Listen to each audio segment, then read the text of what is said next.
TWR news బులెటిన్ల ముందుగా headlines.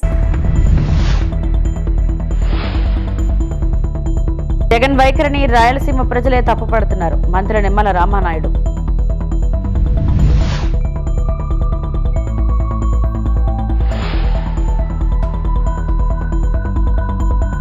అమలాపురంలో Chiranjeevi cinema premiere first ticket 1,11,000కు వేలం.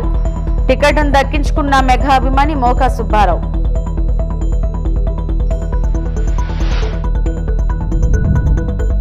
కోనసీమ ఇరుసుమండల బ్లోఅవుట్లో మంటల నియంత్రణపై భారీ చర్యలు.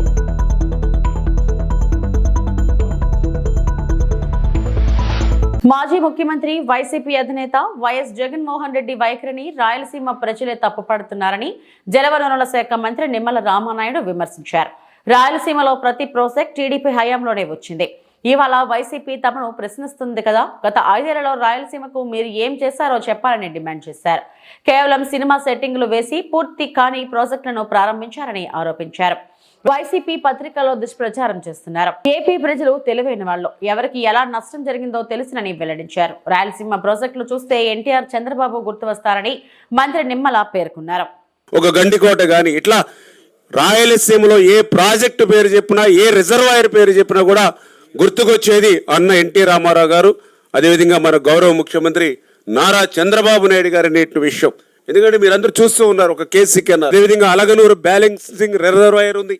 నేను అడుగుతూ ఉన్నా, నీ 5 సంవత్సరాల పరిపాలనలో ఆ యొక్క అలగనూరు బ్యాలెన్సింగ్ రిజర్వాయరు కృంగిపోయింది, నీటిని నిలబెట్టలేకపోతున్నామని ఆ రోజు అధికారులు మొరపెట్టుకుంటే 5 సంవత్సరాల నీ పరిపాలనా కాలంలో ఆ అలగనూరు బ్యాలెన్సింగ్ రిజర్వాయర్ని మళ్ళీ నీటిని నిలబెట్టాలనేటువంటి ఆలోచన నీకు ఎందుకు రాలేదని చెప్పి ఈరోజు జగన్మోహన్ రెడ్డి గారిని ప్రశ్నిస్తున్నటువంటి పరిస్థితి. మళ్ళీ ఈరోజు కూటమి ప్రభుత్వం వచ్చిన తర్వాత మళ్ళీ ఈ యొక్క అలగనూరు బ్యాలెన్సింగ్ రిజర్వాయర్కి మళ్ళీ ఈరోజు మేము మళ్ళీ దానికి ఎస్టిమేషన్ వేసి ఈరోజు శాంక్షన్ ఇచ్చేటువంటి ప్రక్రియకు ఈరోజు కూటమి ప్రభుత్వం శ్రీకారం చుట్టింది. అదేవిధంగా మీ అందరికీ తెలుసు గోరకల్లు రిజర్వాయర్. గోరకల్లు రిజర్వాయర్ అంటే ఈవేళ గాలేరు నగరికి జిఎన్ఎస్ఎస్కి ఆయువు పట్టు గోరకల్లు. గోరకల్లులో నీటిని రిజర్వ్ చేయగలిగితేనే అవుకుకి నీరు పోతుంది, అవుకుకి నీరు పోతేనే గండికోటకి నీరు పోతుంది, గండికోట నీరు పోతేనే చిత్రావతికి నీరు పోతుంది, పైడివాళ్ళ పైనకి నీళ్ళు పోతుంది. ఈ రకంగా జిఎన్ఎస్ఎస్లో గాలేరు నగర్లో ఉన్నటువంటి ఏ రిజర్వాయర్లో నీటిని నింపుకోవాలన్నా మొదట గోరకల్లు రిజర్వాయర్లోనే నీటిని నింపుకోవాలి. అటువంటి గోరకల్లు రిజర్వాయర్ ప్రమాదంలో ఉంది. దీని రిపేర్స్కి డబ్బులు ఇవ్వండి మహానుభావాన్ని 5 సంవత్సరాలు అధికారులు వేళ్ళ పడితే మరి రాయలసీమ బిడ్డ అని చెప్పుకునేటువంటి నువ్వు ఆ గోరకల్లు రిజర్వాయర్కి 1 రూపాయి కూడా నిధులు ఎందుకు ఇవ్వలేకపోయావు జగన్మోహన్ రెడ్డి?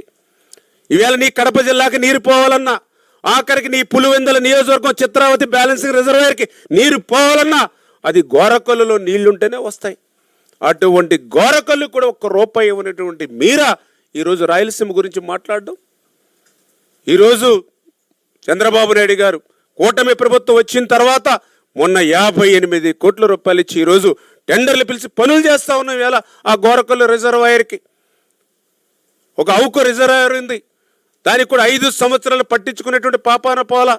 మళ్ళీ అవుకు రిజర్వాయర్ బండ కృంగిపోతే మళ్ళీ ఈరోజు మేము ఆ అవుకు రిజర్వాయర్ని రిపేర్ చేస్తూ ఉన్నాం.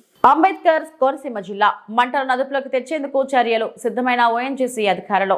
దగ్గరుండి చర్యలను పర్యవేక్షిస్తున్న జిల్లా కలెక్టర్ ఎంపీ హరీష్ బాలయోగి అధికారులు కోనసీమ జిల్లా మలికిపురం మండలం 22 గ్రామంలో బ్లో అవుట్ మంటలను అదుపులోకి తెచ్చేందుకు ఓఎన్జీసీ అధికారులు రంగంలోకి దిగారు. వారికి అవసరమైన అన్ని రకాల పరికరాలను సమకూర్చుకున్నారు. రాత్రంతా అక్కడే ఉండి సహాయక చర్యలను అమలాపురం ఎంపీ గంటి హరీష్ బాలయోగి పర్యవేక్షిస్తున్నారు.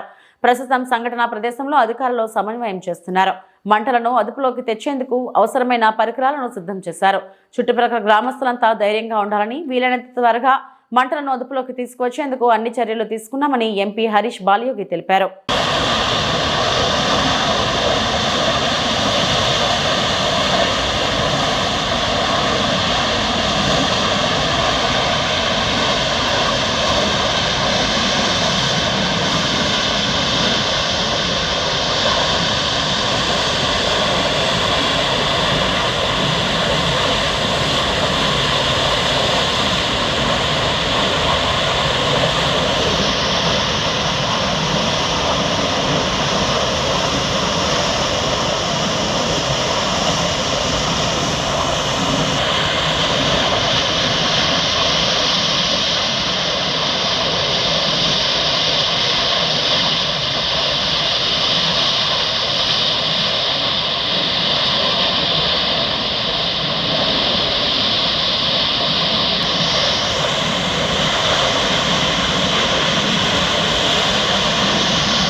अरे जल्दी आओ भाई फास्ट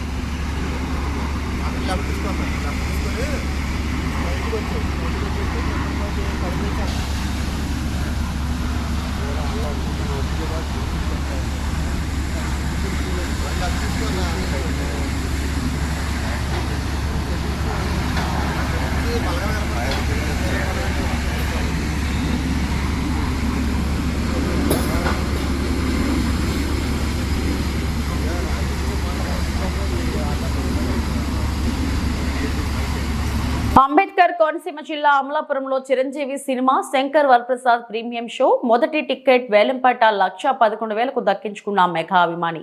అంబేద్కర్ కోనసీమ జిల్లా అమలాపురంలో చిరంజీవి సినిమా మన Shankar Varaprasad cinema premium show మొదటి టికెట్ వేలంపాటకు భారీగా పాల్గొన్న మెగా అభిమానులు. మొదటి టికెట్ 1,11,000కు వేలంపాటలో దక్కించుకున్న మెగా అభిమాని బీజేపీ నాయకుడు మోకా సుబ్బారావు. హోరాహోరీగా జరిగిన వేలంపాటలో టికెట్ దక్కించుకునేందుకు పోటీపడ్డ మెగా ఫ్యాన్స్. వేలంపాటలో టికెట్ ను దక్కించుకున్న సుబ్బారావును సన్మానించిన మెగా అభిమానులు వేలంపాటలో వచ్చిన 1,11,000 మెగా చారిటబుల్ ట్రస్ట్ కి డొనేట్ చేస్తామని తెలిపిన మెగా అభిమానుల సంఘ నాయకులు. శంకర్ వరప్రసాద్ సినిమా టికెట్ వేలంపాట సందర్భంగా ఈ రాష్ట్రంలో 9 సెంటర్లలో టికెట్ వేలం పెట్టారు. అలాగే అమలాపురంలో కూడా మన ఏడు శ్రీని గారు, నల్లా చిట్టుబాబు గారు టీం అందరూ కలిసి ఈ రోజు వేలంపాటను కొనసాగించడం జరిగింది. ఈ వేలంపాటలో నేను 1,11,000కి టికెట్ ని దక్కించుకోవడం జరిగింది. చాలా నాకు ఆనందంగా ఉంది. ఎందుకంటే నేను గతంలో కూడా ఓజీ సినిమా టికెట్ 64,000 వరకు వెళ్ళాను. అక్కడ నాకు టికెట్ రావడం జరగలేదు. ఈ వేళ ఎంతైనా పాడాలనుకున్నాను. 1,11,000 కాదు, 1,50,000 సరే ఈ టికెట్ పాడదలుచుకోవడానికి వచ్చాను నేను. ఈ టికెట్ రావడం నాకు చాలా ఆనందదాయకం. ఎందుకంటే చిరంజీవి గారు మన గోదావరి జిల్లాలో పుట్టి అనేక సినిమాలు తీసి చిన్నప్పటి నుంచి కూడా ఆయన ఎంతో కష్టపడి పైకి వచ్చి చిరంజీవి గారిని ఆదర్శంగా తీసుకుని యువత అందరూ కూడా ఈవేళ చాలా సన్మార్గంలో ఉంటున్నారు. అలాగే ఆయన ఐ బ్యాంక్ కానీ బ్లడ్ బ్యాంక్ కానీ అనేక ప్రాణదాతలను ఎంతో మందిని ఆయన రక్షించినటువంటి వ్యక్తి చిరంజీవి గారి ఆశయాలకు అనుగుణంగా నేను నడవాలన్న ఉద్దేశంతో ఈ రోజు నేను ఈ టికెట్ను పాడటం జరిగింది. ఇక్కడ వచ్చిన మేనేజ్మెంట్కి, ఏడి శ్రీని గారికి, నల్ల చిట్టుబాబు గారికి, అందరికీ కలవకొల తాతాజీ గారికి, కంచిపల్లి అబ్బులు గారికి అందరికీ కూడా పేరు పేరున ధన్యవాదాలు తెలియజేస్తున్నాను. అలాగే ఎలక్ట్రానిక్ మీడియా పత్రికా విలేకరులందరికీ కూడా పేరు పేరున ధన్యవాదాలు తెలియజేస్తున్నాను. అలాగే సోషల్ మీడియా వర్కర్స్ అందరికీ కూడా, ప్రెస్ వాళ్ళందరికీ కూడా, ఇక్కడ వచ్చినటువంటి వాళ్ళు ఎంతమంది ఉంటే అంతమందికి కూడా ప్రతి ఒక్కరికి 1,000 రూపాయలు చొప్పున నేను టికెట్ తీసి మీకు ఇస్తాను తప్పనిసరిగా. అందరికీ పద్మ విభూషణ్ మెగాస్టార్ డాక్టర్ చిరంజీవి గారికి ముందుగా మన శంకర్ వరప్రసాద్ విజయోత్సవంలో భాగంగా ఈ రోజు స్టేట్ మొత్తం మీద 9 సెంటర్లో మొదట బెనిఫిట్ షో టికెట్ పెట్టమని చెప్పడం జరిగింది. ఆ రోజు హైదరాబాద్లో మీటింగ్లో చిరంజీవి గారి కుమార్తె సుస్మిత గారు, నిర్మాత సాహు గారు సమక్షంలో మీటింగ్లో చెప్పడం జరిగింది.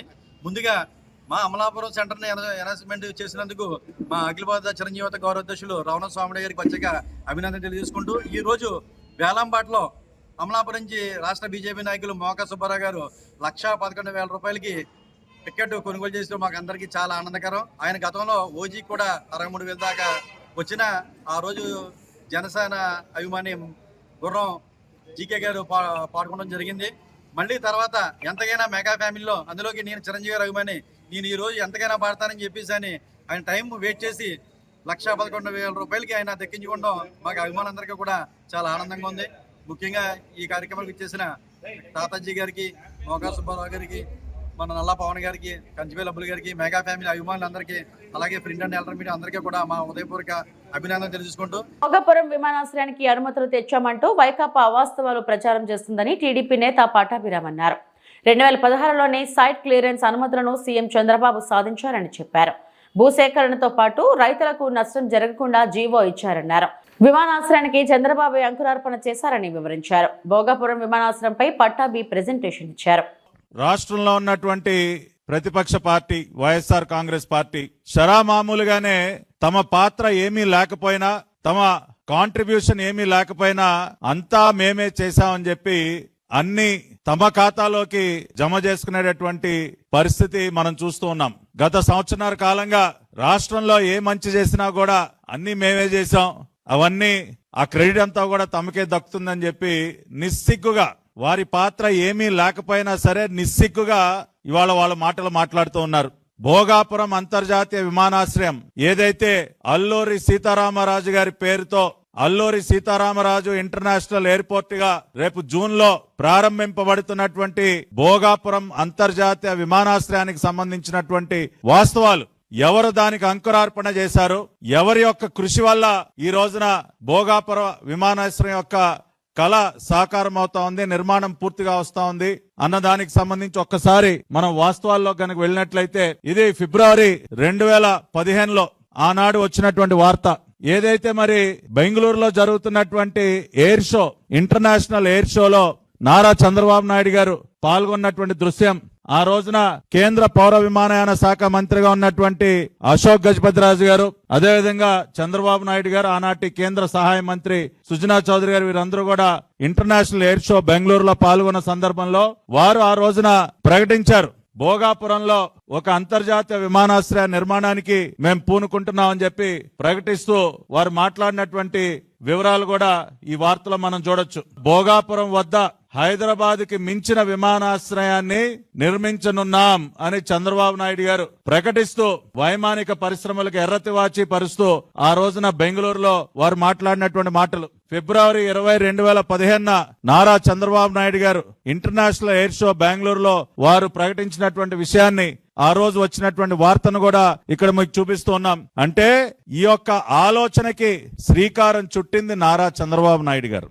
రాష్ట్రానికి ఒక అంతర్జాతీయ విమానాశ్రయం అవసరం, ఉత్తరాంధ్ర ప్రాంతంలో ఈ విమానాశ్రయ నిర్మాణం జరగాలి, విశాఖపట్నం విమానాశ్రయానికి కొన్ని పరిమితులు ఉన్నాయి కాబట్టి మనం ఆల్టర్నేటివ్ గా ఒక ఇంటర్నేషనల్ ఎయిర్పోర్ట్ నిర్మించుకోవాలని తలపెట్టి వారు ఇంటర్నేషనల్ ఎయిర్ షో బెంగళూరులో మరి దాన్ని ప్రకటించారు.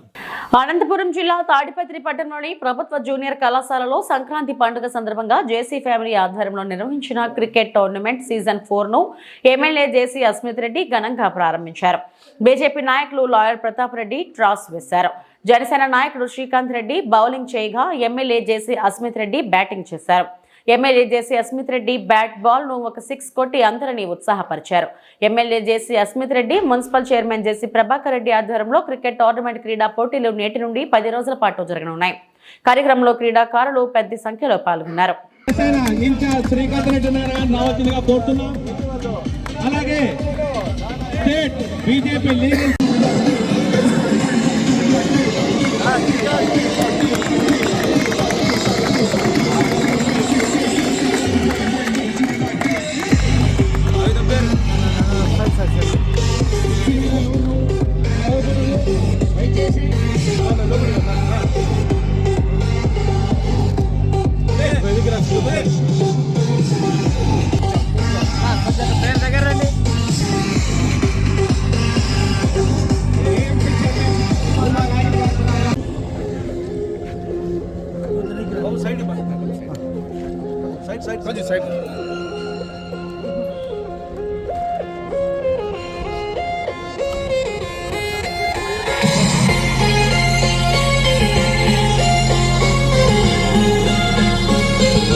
వాళ్ళు ఫస్ట్ బ్యాటింగ్ ఎందుకున్నారు? ఇక దయచేసి మనం అంతా ఇక్కడ నుంచి రావాలి. శ్రీకాంత్ రెడ్డి గారు బౌలింగ్ చేస్తే మన గౌరవ ఎమ్మెల్యే జేసీ రెడ్డి గారు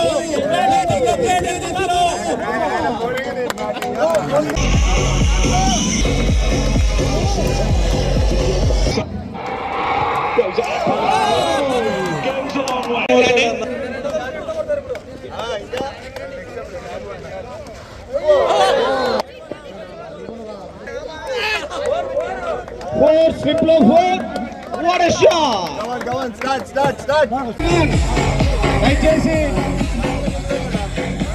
జట్టు సభ్యులు తప్ప మిగతా వారందరూ గ్రౌండ్ ఖాళీ చేయండి. ఎంతో కష్టపడి తయారు చేసిన ఈ విధంగా నడవడం కొద్దిగా బాధేస్తుంది. దయచేసి పిచ్చి ఎవరు తొక్కదండి. మార్గం అక్కడ నువ్వు చూసుకోవాలి. అక్కడ clear the pitch, clear the ground. ప్రతి ఒక్కరు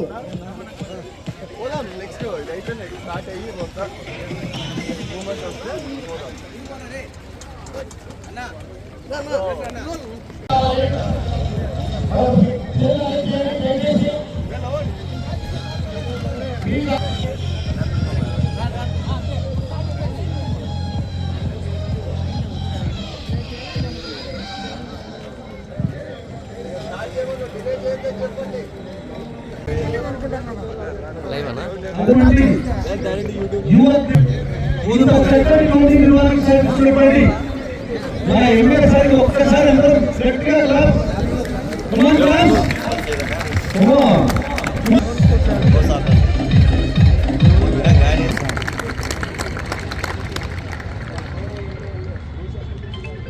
రెండేళ్ల నుండి మిషన్ భగీరథ నీళ్లు రావడం లేదని ఖాళీ బిందెలతో మహిళలు నిరసన తెలిపారు. వరంగల్ జిల్లా కేంద్రంలోని మున్సిపాలిటీ కార్యాలయం ఎదుట రెండేళ్లుగా మిషన్ భగీరథ నీళ్లు రావడం లేదని ఖాళీ బిందెలతో నిరసనకు దిగిన 26వ డివిజన్ ప్రజలు ఎన్నిసార్లు అధికారుల చుట్టూ తిరిగినా ఎవరూ పట్టించుకోవడం లేదు. మిషన్ భగీరథ నీళ్లు రాక బయట నుంచి నీళ్లు కొనుక్కొని తాగుతున్నాం. ఇప్పటికైనా మాకు మంచినీటి సరఫరా చేయాలని డిమాండ్ చేశారు స్థానికులు. వరంగల్ లక్ష్మీపురం యూనియన్ ఆఫీస్కి ఎదురుగా ఉంటాయి మా ఇండ్లు. రోడ్డుకుంటే మాకు నల్లలు రాక గత 2 సంవత్సరాల నుండి నీళ్ళకి ఇబ్బంది పడుతున్నాము. ఎవరు కూడా పట్టించుకుంటలేదు. మాకు నల్లలు వస్తలేవని కార్పొరేటర్కు, మన మంత్రి సురేఖకు అందరికీ చెప్తూనే ఉన్నాము. ఎవరు పట్టించుకుంటారు. మున్సిపాలిటీ ఆఫీస్కి వచ్చి చెప్పినాము, ఎవరు పట్టించుకుంటారు. మాకు నల్లలు వచ్చేటట్టు చేయమని పెద్దలందరినీ కోరుకుంటున్నాం. ఎందుకంటే ఏ నల్ల కడిగేయడానికి దగ్గర ఒక బిల్లు పెట్టలేదు. ఈ ట్యాంక్ వస్తుంది, అది 4 రోజులకు ఒకసారి, వారానికి ఒకసారి వస్తుంది. ఆ నీరు పెట్టుకుంటున్నాము. మాకు ఇంట్లో నల్లలు వస్తే అది వేరు ఉంటుంది. ఈ బయట నెలల కడిగిపోతే ఏం సరిపోతుందో లేకపోతే పొద్దున లెక్క పనులు చేసుకోవాలి. కూలి పనులు చేసుకొని బతికేవాళ్ళం మేము. ఈ నీళ్ళకి ఇబ్బంది పడుకుంటూ అటు పనులకు పోవాలంటే చాలా కష్టమవుతుంది. ఈ నీళ్ళ గురించి పట్టించుకోమని పెద్దలను, మన కమిషనర్ గారిని, మంత్రి సూర్యకను కోరుకుంటున్నాం. ఏదో విధంగా నల్లలు వచ్చేటట్టు మాకు చేయాలి. కేసీఆర్ నల్లలు ఉన్నారు, ఆ నల్లలు ఈ నల్లలు కష్టపడతాను. నీళ్ళ గురించి అసలు నీళ్ళు రావడం లేదు. కొనుకొచ్చుకుంటాము. ఇళ్ళ పట్టిపోయి ఆడబిల్లు తెచ్చుకొని అట్లా తీసుకుంటాను పెట్టినాం. కానీ అట్లా చాలా ఇబ్బంది అవుతుంది. మాకు నల్లలు వచ్చేటట్టు చేయమని దాతలను కోరుకుంటున్నాము. ఏదో విధంగా నల్లలు రావాలి మాకు. నా పేరు పీకూరు లక్ష్మి. నా పేరు సుజాత. మాది 26వ డివిజన్. మా దాంట్లో 2 సంవత్సరాల బట్టి వాటర్ ప్రాబ్లం చాలా ఉన్నది. మేము ఏ సార్కు వాళ్ళందరికీ మేము అన్ని రాసిచ్చినాము. మాకు నల్లాలు వస్తలేవు. మేము నీళ్ళకి చాలా ఇబ్బంది పడుతున్నాము. మేము అందుకనే సార్కి పిటిషన్ ఇవ్వాలని మేము వచ్చినాము. కాబట్టి మమ్మల్ని అందరూ మీరు కొనిస్తాము. దయచేసి మాకు వాటర్ కావాలి. రేవంత్ రెడ్డి సార్ కూడా మమ్మల్ని కొంచెం మమ్మల్ని వాటర్ గురించి ప్రాబ్లం తీర్చాలి. నీళ్లు లేక మేము ఎంతో ఆర్థిక ఇబ్బంది పడుతున్నాము. మా ఇళ్ళలో ముసలోళ్ళు ఉన్నారు. చిన్న పిల్లలు స్కూల్ పంపాలన్నా కూడా ఎన్నో ఇబ్బందులు అవుతున్నాయి. కాబట్టి సార్ వాళ్ళు పెద్ద వాళ్ళందరూ కొంచెం మమ్మల్ని చర్చించాలి, ఆదుకోవాలని మేము అడుగుతున్నాం సార్. మాకు ఎన్నో నీళ్ళ విషయంలో మేము అన్నానికి, దూబకు, ఆకలికి పనులు కూలి చేసుకునేటోళ్ళం కాబట్టి మేము ఎంతో ఇబ్బంది పడుతున్నాం. అందుకనే మేము ఇది సార్కు ఇది ఇవ్వాలని వచ్చినాం. వాటర్ 26వ డివిజన్లో వాటర్, 26వ డివిజన్లో వాటర్, 26వ డివిజన్లో వాటర్, 26వ డివిజన్లో వాటర్, 26వ డివిజన్లో వాటర్, 26వ డివిజన్లో వాటర్, 26వ డివిజన్లో వాటర్. వెంటనే మా సమస్యను, వెంటనే మా సమస్యను, వెంటనే మా సమస్యను, వెంటనే మా సమస్యను, వెంటనే మా డివిజన్ ఉన్న వాటర్ సమస్యను, వెంటనే మా డివిజన్ ఉన్న వాటర్ సమస్యను, వాటర్ 26వ డివిజన్ వాటర్, 26వ డివిజన్ వాటర్. కోయిలకొండ వద్ద 2 పెద్ద రిజర్వాయర్లు కడతామని చెప్పారు. అక్కడ ఒక లొకేషన్ లో 1000 ఎకరాల ఫారెస్ట్ భూమి ఉంది. ఇంకో దాని వద్ద 500 ఎకరాల ఫారెస్ట్ భూమి ఉంది. అంత ఫారెస్ట్ భూమిని సేకరించడానికి సాధ్యం కాదు. కేంద్ర అనుమతి ఇవ్వదు. కాబట్టి ఈ ప్రాజెక్ట్ పెండింగ్ లో పడుతుంది. ఫారెస్ట్ ల్యాండ్ మాత్రమే కాకుండా 45 గ్రామాలు కూడా ఎఫెక్ట్ అవుతాయి. 3 లక్షల పైచీలుగా ప్రజలను ఖాళీ చేయించాలి. 77,000 ఎకరాల భూమిని సేకరించాలి. మాజీ మంత్రి సింగిరెడ్డి నిరంజన్ రెడ్డి. ఇంకో రిజర్వాయర్ లేదు, 2 రిజర్వాయర్లు చెప్తా ఎగ్జాక్ట్లీ. ఈ 2 రిజర్వాయర్లను కడితే అందులో నింపుకోవచ్చు అంటారు. వాళ్ళు తలపెట్టినటువంటి ఆ 2 రిజర్వాయర్ల లొకేషన్ లో కోయిల్కొండ దగ్గర విస్తరించి కట్టాలనుకునే కాడ 1000 ఎకరాల ఫారెస్ట్ భూమి ఉంది. ఇంకో ప్రాజెక్ట్ కాడ ఇంకో 500 ఎకరాల ఫారెస్ట్ భూమి ఉంది. 1000 ఎకరాల ఫారెస్ట్ భూమిని సేకరించడం సాధ్యం కాదు. కేంద్రం అనుమతించదు. అంటే ప్రాజెక్ట్ పెండింగ్ లో పడతారు. గతంలో ఏం చేశారు? మన కోసం ఉద్దేశించినవని చెప్పుకుంటూనే మన ప్రాజెక్టులు కల్వకుర్తి లాంటి ప్రాజెక్టు, మరో ప్రాజెక్టు ఈ అనుమతులు లేవు, ఆ అనుమతులు లేవని 30-35 ఏళ్లు సాగదీశారు. అంటే ఒకవేళ ఇది మొదలు పెడితే ఉండే పరిస్థితి ఇది. రెండో, నీళ్లు లేవు, ఫారెస్ట్ క్లియరెన్స్లు ఉంటాయి. మూడోది అతి భయంకరమైనటువంటి సమస్య, 45 గ్రామాలు ఎఫెక్ట్ అవుతాయి. 45 గ్రామాలు పూర్తిగా జూరాల నుంచి నీళ్లు తీసుకోవాలనేటువంటి వాళ్ళు చెప్పే సిద్ధాంతం ప్రకారంగా 45-46 గ్రామాలు డిస్ప్లేస్ అయ్యేటువంటి, అంటే అక్కడి నుంచి లేపి మనం పంపవలసినటువంటి ప్రజలు, ముంపుకు గురయ్యేటువంటి ప్రజలు 2013లో లెక్క తీస్తే వచ్చినటువంటి ఫిగర్ 85,000. కానీ 18 ఏళ్లు నిండిన ప్రతి ఒక్కరిని కూడా మనం పరిగణలోకి తీసుకుంటాం. 2013లో 10-12 ఏళ్లు, 8-10 ఏళ్లు ఉన్నటువంటి పిల్లలందరూ కూడా ఇవాళ 18 ఏళ్లు నిండిన వాళ్ళు ఆడపోతే దగ్గర పీడిఎఫ్ అంటారు దాన్ని, ప్రాజెక్ట్ డిస్ప్లేస్డ్ పర్సన్స్ లిస్ట్. అది 3 లక్షలు దాటిపోతుంది. భూమి ఎంత? 77,000 ఎకరాలు. 77,000 ఎకరాల భూమిని సేకరించాలి. 46 గ్రామాలను ముంచాలి. 3 లక్షల పైచిలకు జనం ముంపుకు గురవుతారు. దీని కాంపెన్సేషన్ ఎంత అవుతుంది? ఇది పూర్తిగానికే ఎన్ని దశాబ్దాలు పడుతుంది? నువ్వు ఇంత చేస్తే జూరాలను నీళ్లు లేవు. ఇంత తెలివి తక్కువగా ఉండేటువంటి ప్రాజెక్టును ఇవాళ కాంగ్రెస్ పార్టీ జూరాలకు వెళ్ళి పెట్టేది ఉండే అని మాట్లాడితే కొంతమంది అమాయక మేధావులు కూడా పాలమూరు రంగాన్ని 2గా విభజించి కొంచెం వీడికెళ్ళి కొంచెం ఆడికెళ్ళి చేస్తే బాగుండే, తలా తోక లేకుండా మాట్లాడతారు. కాంగ్రెస్ ప్రభుత్వంపై మరో జల పోరాటానికి బీఆర్ఎస్ సిద్ధమైంది.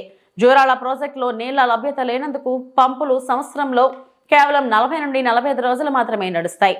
అదే శ్రీశైలం ప్రాజెక్టులో ఉన్న కేఎల్ఐ పంపులు సంవత్సరంలో 220 నుండి 240 రోజులు నడుస్తున్నాయి. అంటే అన్ని రోజులు శ్రీశైలం ప్రాజెక్టులో నీళ్లు లభ్యత ఉంటుంది. ఇలా జూరాల నుండి భీమాకు 40 నుండి 45 రోజులు మాత్రమే నీళ్లు ఇచ్చి క్రాప్ హాలిడే ఇస్తున్నారు. పాల్మూరు, రంగారెడ్డి జిల్లాల రైతులను ఈ ప్రభుత్వం మోసం చేస్తుంది అని మాజీ మంత్రి సింగిరెడ్డి నిరంజన్ రెడ్డి అన్నారు. జూరాల మీద పెట్టిన పంపులు, అవి ఏ పంపులైనా సరే, ఇప్పుడు నడుస్తున్నటువంటి పంపులు 40-45 రోజుల కంటే మించి నడవవు. ఈరోజు శ్రీశైలం మీద పెట్టినటువంటి పంపులు ఏవైతే కేఎల్ఐ పంపులు ఉన్నాయో, కల్వకుర్తి లిఫ్ట్ ఇరిగేషన్ పంపులు ఉన్నాయో, 220 నుంచి 240 రోజులు నడుస్తున్నాయి సగటున ప్రతి ఏడు. అంటే శ్రీశైలంలో నీళ్ల లభ్యత ఉంది కాబట్టే మీకు కావలసినన్ని రోజులు పంపులు నడుస్తాయనడానికి నడుస్తున్న కేఎల్ఐ పంపులు సాక్ష్యం అయితే, జూరాలలో నీళ్లు లేవనడానికి అది తెలివితక్కువతనం అని చెప్పడానికి 40-45 రోజులకు పంపులు బంద్ అవుతాయి. భీమాకు, జూరాలకు క్రాప్ హాలిడే ఇస్తాం మేము ఘనమైన సర్కారు అని చెప్పుకునేటువంటి మీ సర్కారు దీనికి నిదర్శనం. ఈ తెలివితక్కువతనం ప్రజల్లోకి పోవాలనేటువంటి ఉద్దేశంతోనే మరో జల పోరాటానికి శ్రీకారం చుడుతున్నది బీఆర్ఎస్. ఇది కేవలం పాలమూరు ప్రయోజనం, రంగారెడ్డి ప్రయోజనం, నల్గొండ ప్రయోజనం, కృష్ణానది జలాల మీద హక్కు భుక్తమైనటువంటి అసలు సిసలు హక్కుదారుల యొక్క న్యాయమైనటువంటి పోరాటం ఇది. ఇవి ఇప్పటివరకు నా బులెటిన్ అప్డేట్స్. నమస్తే.